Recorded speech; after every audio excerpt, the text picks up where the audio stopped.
ಇವತ್ತು ನೀವು ನೋಡ್ತಾ ಇರೋದು ಎರಡನೇ ಮಂತ್ರಾಲಯವೆಂದು ಕರೆಯಲಾಗುವ ಬೆಂಗಳೂರಿನ ಈ ಕಾಮಧೇನು ಕ್ಷೇತ್ರ.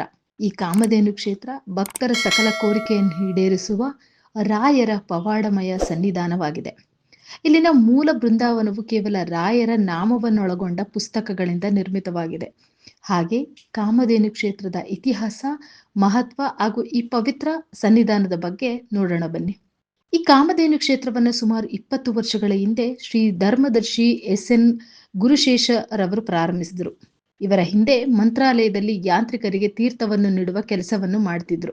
ರಾಘವೇಂದ್ರ ಸ್ವಾಮಿಗಳ ಪ್ರೇರಣೆಯ ಮೇರೆಗೆ ಇವರು ಮಂತ್ರಾಲಯಕ್ಕೆ ಆಗಮಿಸುತ್ತಿದ್ದ ಭಕ್ತರಿಂದ ರಾಘವೇಂದ್ರ ನಾಮವನ್ನು ಬರೆಸಿ ಲೇಖನ ಮಹಾಯಜ್ಞವನ್ನು ಇವರು ಮಾಡಿಸ್ತಿದ್ರಂತೆ. ಇದರಿಂದ ಸಂಗ್ರಹವಾದ ಲಕ್ಷ ಪುಸ್ತಕಗಳನ್ನು ಮಾಗಡಿ ರಸ್ತೆಯ ಕಡಬೆಗೆರೆಯ ಹೊಲವೊಂದರಲ್ಲಿ ಕೆಂಪು ಬಟ್ಟೆಯನ್ನು ಹಾಸಿ ಅದರಲ್ಲಿ ರಾಯರ ನಾಮ ಬರೆದು ಎಲ್ಲ ಪುಸ್ತಕಗಳನ್ನಿಟ್ಟು ಆ ಗಂಟನ್ನು ರಾಯರ ರೂಪದಲ್ಲಿ ಪೂಜಿಸತೊಡಗುತ್ತಾರೆ. ಮುಂದೆ ಈ ಪುಸ್ತಕಗಳಿರುವ ಸನ್ನಿಧಾನವೇ ಬೃಂದಾವನವಾಯಿತು.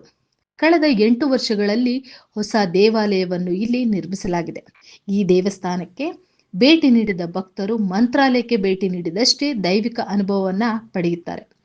ಹಾಗೆ ಈ ಕಾಮಧೇನು ಕ್ಷೇತ್ರವನ್ನು ಎರಡನೇ ಮಂತ್ರಾಲಯ ಅಂತಾನೂ ಕರೀತಾರೆ.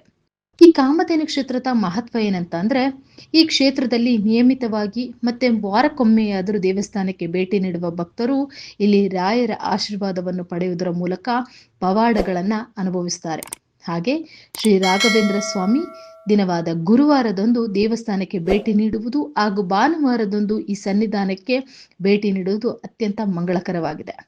ಸಾಕಷ್ಟು ಭಕ್ತರು ಆರೋಗ್ಯ ಸಮಸ್ಯೆಗಳನ್ನ ನಿವಾರಿಸಿಕೊಳ್ಳುವುದರಿಂದ, ಮನೆ ಸಮಸ್ಯೆ ದೂರವಾಗಿಸಿಕೊಳ್ಳುವುದರಿಂದ, ಉದ್ಯೋಗ ಸಂಬಂಧಿಸಿದ ಸಮಸ್ಯೆ ಅಥವಾ ಸಂತಾನ ಸಮಸ್ಯೆ, ಇನ್ನು 10 ಹಲವು ಪರಿಹಾರವನ್ನು ಇಲ್ಲಿ ಕಂಡ್ಕೋತಾರೆ. ಇಲ್ಲಿಗೆ ಆಗಮಿಸುವ ಭಕ್ತರೇ ಈ ಸನ್ನಿಧಾನದ ಪವಾಡದ ಬಗ್ಗೆ ನಿಮಗೆ ತಿಳಿಸ್ತಾರೆ. ಕಾಮಧೇನು ಕ್ಷೇತ್ರದಲ್ಲಿ ಪ್ರಮುಖವಾಗಿ ಆಚರಿಸುವ ಹಬ್ಬಗಳು ಯಾವುದಂದ್ರೆ, ದೇವಸ್ಥಾನವು ಲಕ್ಷ್ಮೀ ಪೂಜೆ, ಪ್ರತಿನಿತ್ಯ ತುಳಸಿ ಪೂಜೆ, ಹಾಗೆ ಶ್ರೀ ರಾಘವೇಂದ್ರ ಸ್ವಾಮಿಗೆ ಸೇವೆ, ಸ್ವರ್ಣಗೌರಿ ವ್ರತ, ನಾಗರ ಪಂಚಮಿ, ಭೀಮನ ಅಮಾವಾಸ್ಯೆ ಪೂಜೆ, ಉಪಕರ್ಮ, ಶ್ರಾವಣ ಮಾಸದ ಲಕ್ಷ್ಮೀ ಪೂಜೆಯನ್ನ ನಡೆಸ್ತಾರೆ. ಇದರೊಂದಿಗೆ ಶ್ರೀ ಕೃಷ್ಣ ಜನ್ಮಾಷ್ಟಮಿ, ಗೌರಿ ಗಣೇಶ ಹಬ್ಬ ಮತ್ತು ದಸರಾ ಹಬ್ಬವನ್ನು ಇಲ್ಲಿ ಆಚರಿಸ್ತಾರೆ.